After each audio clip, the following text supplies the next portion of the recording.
Fala, nação atleticana, muito boa noite para você. 8 horas agora. É o momento da gente falar, talvez pela primeira vez, do mercado atlético que finalmente se abriu. Abre-se novamente o mercado, vocês vão ver muita live aqui, central do mercado. A Threads apurou muita coisa no mercado passado, foram 18 chegadas. E esse mercado tende a não ser tão extenso, vamos dizer assim, né? Tende a não ter um tamanho de 18 chegadas. Muitos dirão que deveria, mas não vai ter. E até quando a gente fez a análise do mercado, eu lembro que a gente fez uma votação, o que a gente achou do mercado passado e tudo mais, e até o meu voto, até o último dia da janela, tá? Porque eu até não estava no último dia da janela, estava 6,5, depois eu votei 7 para 7,5, se não me engano, tá? Eu até achei que era um mercado bom, um mercado que sustentava o que o Atlético precisava, mas infelizmente, e todo mundo já conseguiu ver, eu estava redondamente errado, né? O Atlético precisa de muito mais. E abre-se o mercado, o Atlético desesperado atrás de laterais direitos, então vou começar falando por isso. Dudu, né, com um contrato até o final do ano que vem, gente. Sexta ou sétima lesão do atleta, enfim, né, complicadíssimo. O Atlético tenta finalizar a contratação de Matheus Alexandre do Sport. Fez uma Série A, se não me engano, pelo Coritiba, pelo nosso rival, bem abaixo. Todos os jogos positivos do Matheus Alexandre foram defensivos, né? Lembra muito o Maddison. Lembra não só fisicamente, né? Mas o estilo de jogo lembra muito o Maddison também. E a gente estava acostumado com um jogador ruim de Série A, né? Agora está acostumado com um jogador ruim de Série B. É um caminho meio sem volta. E o Matheus Alexandre teve uma boa passagem pelo Cuiabá. Foi a única boa passagem dele na carreira, né? Vai pro Sport. Desculpa. Foi vendido aí por 11 milhões de reais, se não me engano. Ou 9 milhões de reais. Um preço esdrúxulo, né? Para um preço que mostra toda a falência do futebol brasileiro como um todo, né? Esse número é um absurdo. Um número que não tem nem como cogitar pagar um valor desse por Matheus Alexandre. Mas o Atlético cogita, né? Inclusive, pode fazer um negócio com obrigação de compra do atleta.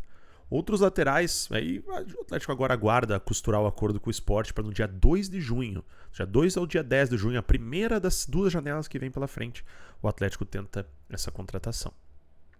Outros laterais ali, a gente até ouviu o nome, não conseguiu apurar, citei, até o empresário até comentou que não foi procurado, mas é um nome que foi falado, de Rai Ramos, foi falado de Mário Fernandes, aquele mesmo, o russo, né? Mário Fernandes, esse foi recusado pela diretoria. O Atlético está desesperado.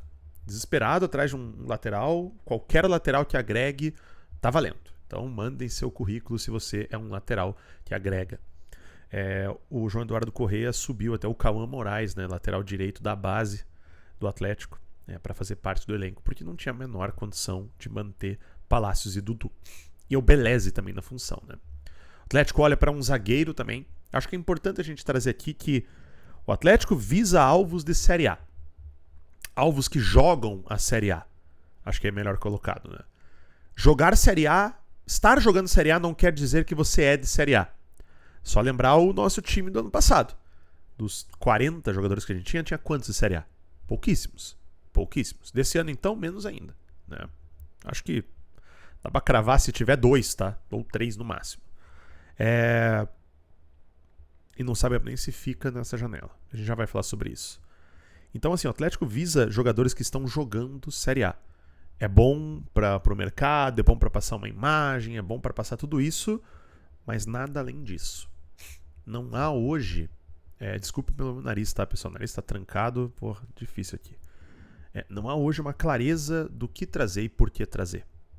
O Atlético olha para mais um zagueiro, o Atlético olha para mais um volante, né, que jogue à frente da zaga, muito por conta de não ter aprovado o que o Raul entregou até o momento. Então, alvos que não fizeram 7 jogos na Série A serão todos considerados. A gente está apurando o nome, inclusive, de um volante que joga no Rio de Janeiro. Enfim, estamos tentando entender qual é a real pontuação, se isso vai acontecer ou não. O Atlético olha para mais um atacante também.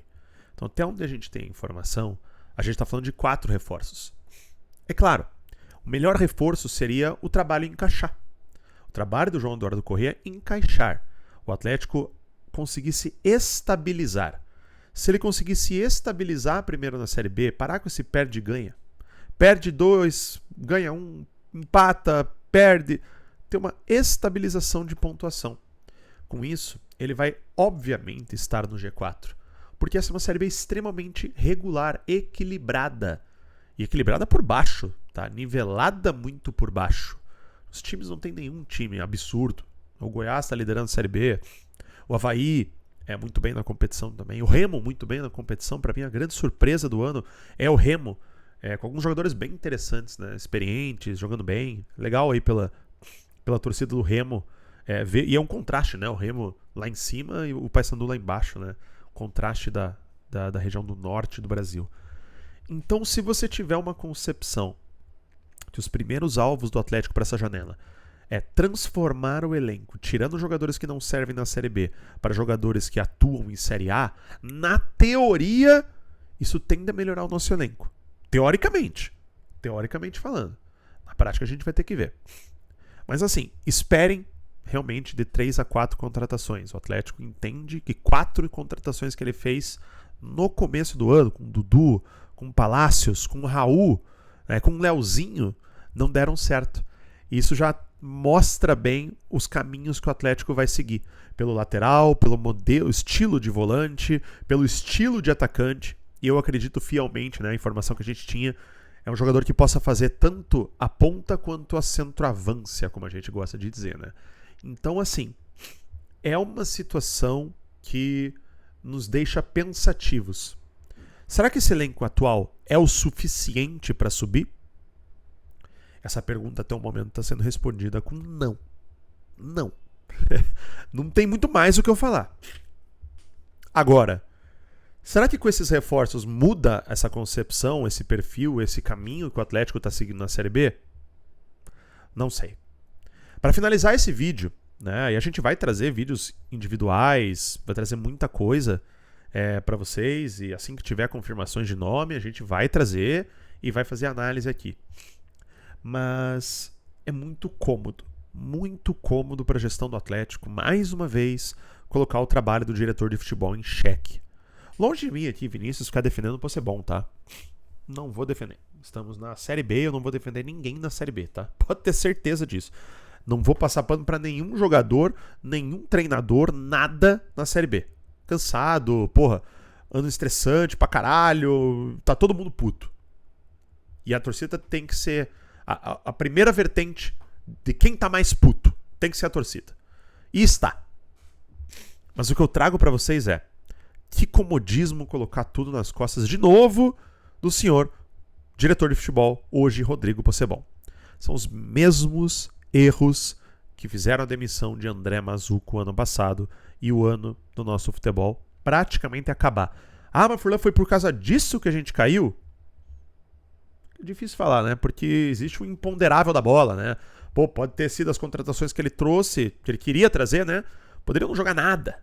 É verdade, não posso negar. Mas a questão é que certamente a gente não veria algumas peças que acabaram com o nosso ano em campo.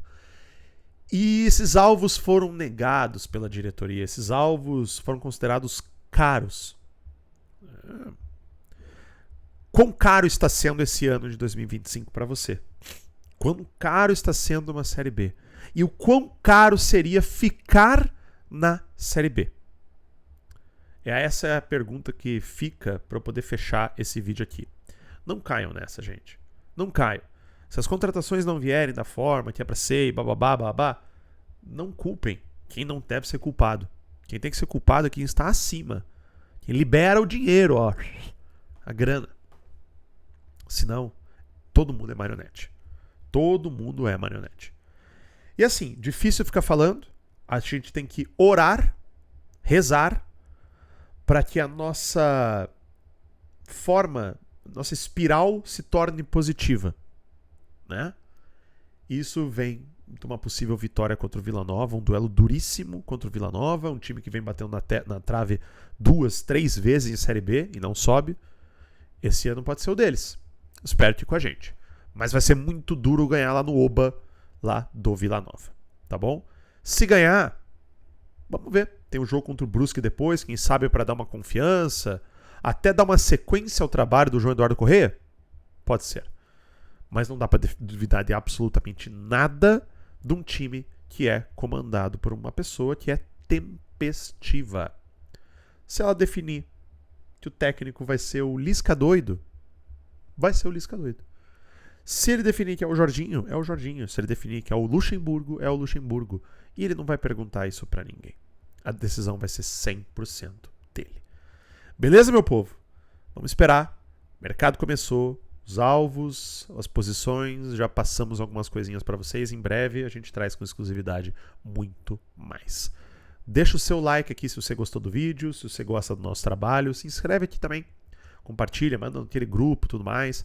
Dá uma risada aí da minha voz que tá fanha. Não consigo imitar mais ninguém com essa voz fanha. Mas tá tudo certo. Fechou? Fiquem com Deus, pessoal. Assistam a jornada. Estarei lá e vamos pra cima. Valeu!